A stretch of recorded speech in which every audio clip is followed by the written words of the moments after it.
फातिमा की रानी माँ, प्रभु यीशु की माँ, आसरा तू ही है माँ।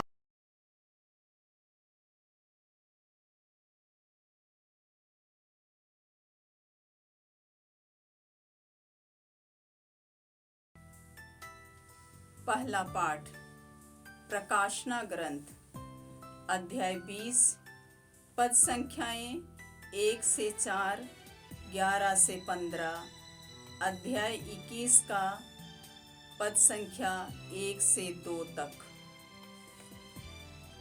मैं योहन ने एक स्वर्गदूत को स्वर्ग से उतरते देखा। उसके हाथ में अगाध गर्त की चाबी और एक बड़ी जंजीर थी। उसने पंखदार सर्प को, उसके पुराने सांप अर्थात इब्लिस या शैतान को पकड़कर 1000 वर्ष के लिए बांधा और उसे अगाध गर्त में डाल दिया। उसने अगाध गर्त बंद कर उस पर मोहर लगाई, जिससे वह सर्प 1000 वर्ष पूरे हो जाने तक राष्ट्रों को नहीं बहकाए।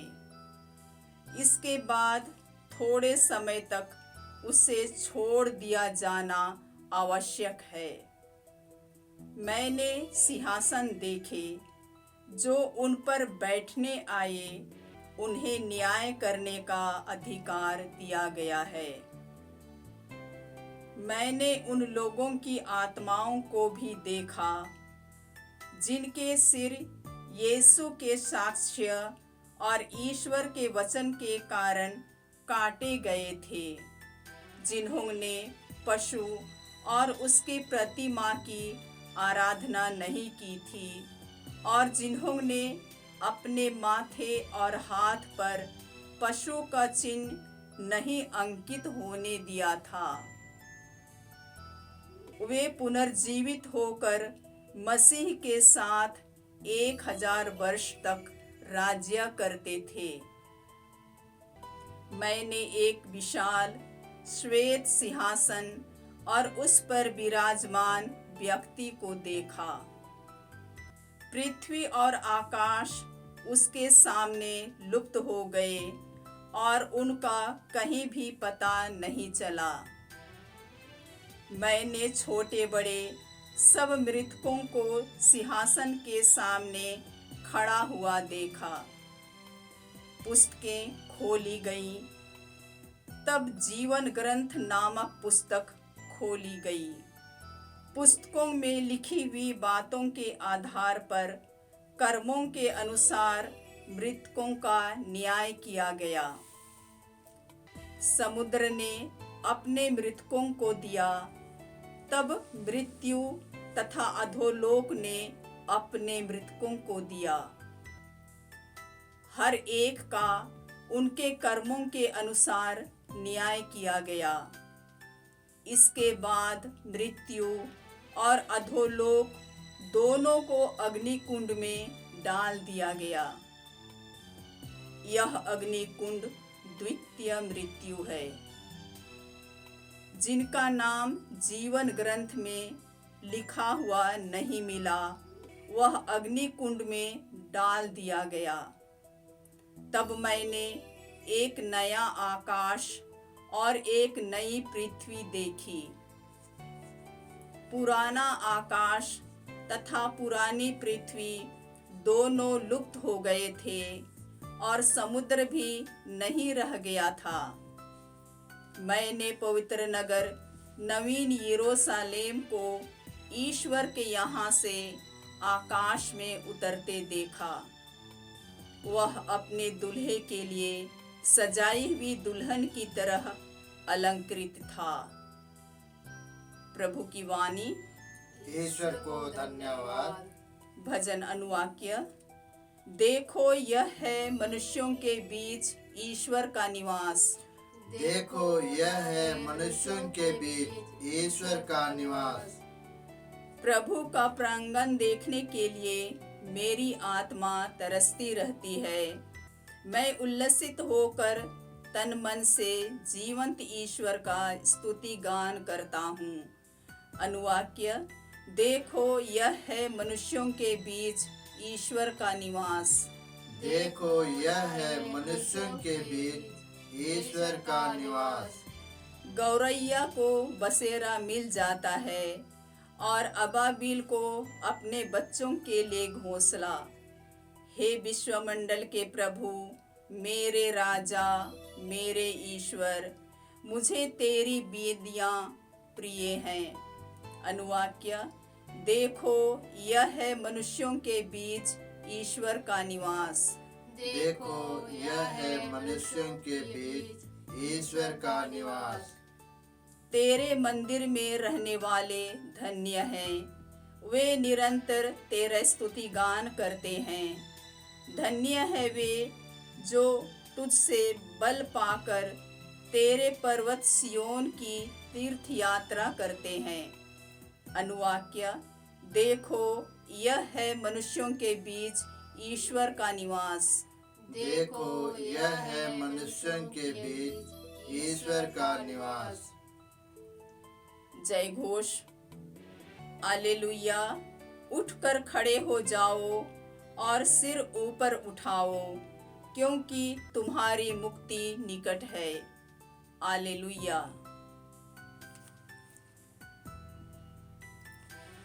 प्रभु आप लोगों के साथ हो और आपकी आत्मा के साथ।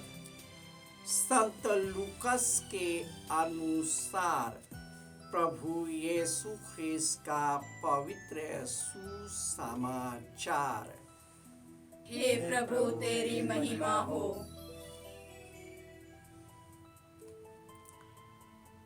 अध्याय 21 पद संख्याएं 29 से 33।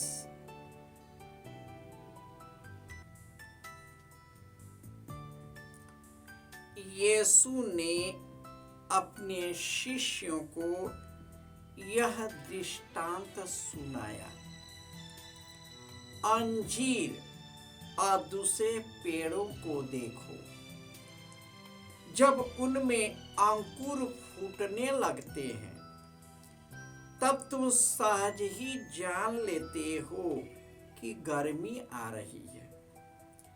इसी तरह जब तुम इन बातों को होते देखोगे तो यह जान लेना कि ईश्वर का राज्य निकट है। मैं तुमसे कहे देता हूँ कि इस पीढ़ी के अंत हो जाने से पूर्व ही ये सब बातें घटित हो जाएंगी। आकाश और पृथ्वी टल जाए तो टल जाए, परंतु मेरे शब्द नहीं टल सकते।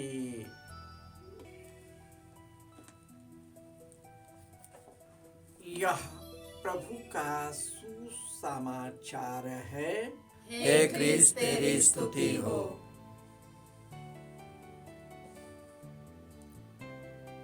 ख्रिस्त में प्यारे भाइयों और बहनों, आज के पहले पाठ में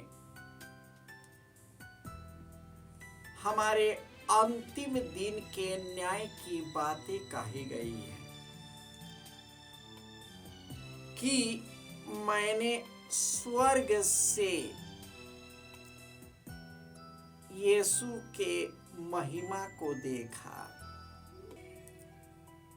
वह सिंहासन पर बैठकर न्याय कर रहा था।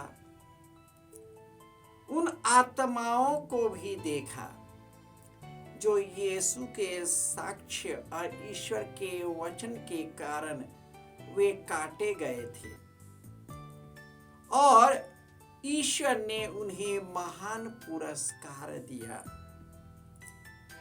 उन्होंने सिंहासन पर यह भी देखा कि अग्नि कुंड में जलने वाले कई अधिकारी और कई आत्माओं को देखा।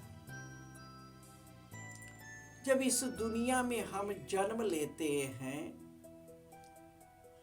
तो ईश्वर जन्म से पहले ही अपनी निर्धारित योजना के साथ इस संसार में भेजता है। प्रार्थना में अक्सर लोग अपनी मांग और व्यथा को व्यक्त करते हैं। अच्छी चीज है, लेकिन सबसे अच्छी चीज होगी जब हम ईश्वर से जुड़कर हम ईश्वर की इच्छा को परख सके कि मेरे लिए ईश्वर की इच्छा क्या है। अक्सर हम अपने इच्छा से प्रेरित ही सब कार्य करते हैं और अपने इच्छा के तहत ही हम ईश्वर के नजरिए को बना लेते हैं। हमारा ईश्वर का नजरिया हमारा खुद व्यक्तिगत नजरिया होता है और उनको देखने के लिए आत्मा में तत्परता की जरूरत है। हम आत्माओं को परखने की जरूरत है। हम अपने ज्ञान और विज्ञान से कई प्रकार के अद्भुत कार्यों को हमने खोज निकाला है। हमने सृष्टि के कई चीजों को हम बता देते हैं।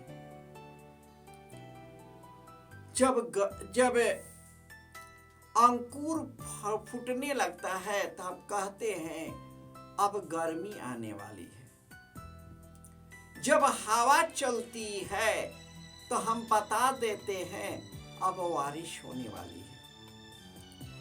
लेकिन यीशु बोलते हैं, लेकिन इस पीढ़ी के लोग चिन्ह को नहीं पहचानते।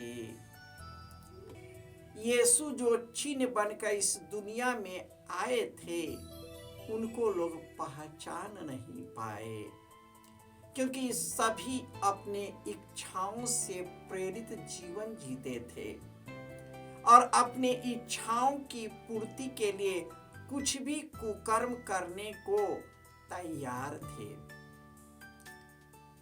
राजक और शासक अपने अधिकार की चिंता थी और लोगों को अपनी स्वतंत्रता, अपनी इच्छा की, अपनी कामना की, अपने घर परिवार की, अपने जिंदगी की आगे बढ़ने की।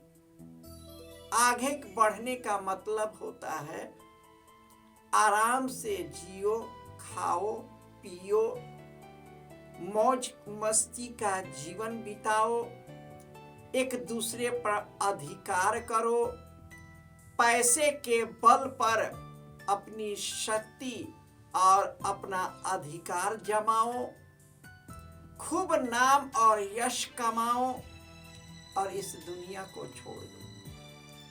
मनुष्य को क्या लाभ यदि वह सारा संसार कमा ले परंतु अपनी आत्मा ही गवा दे।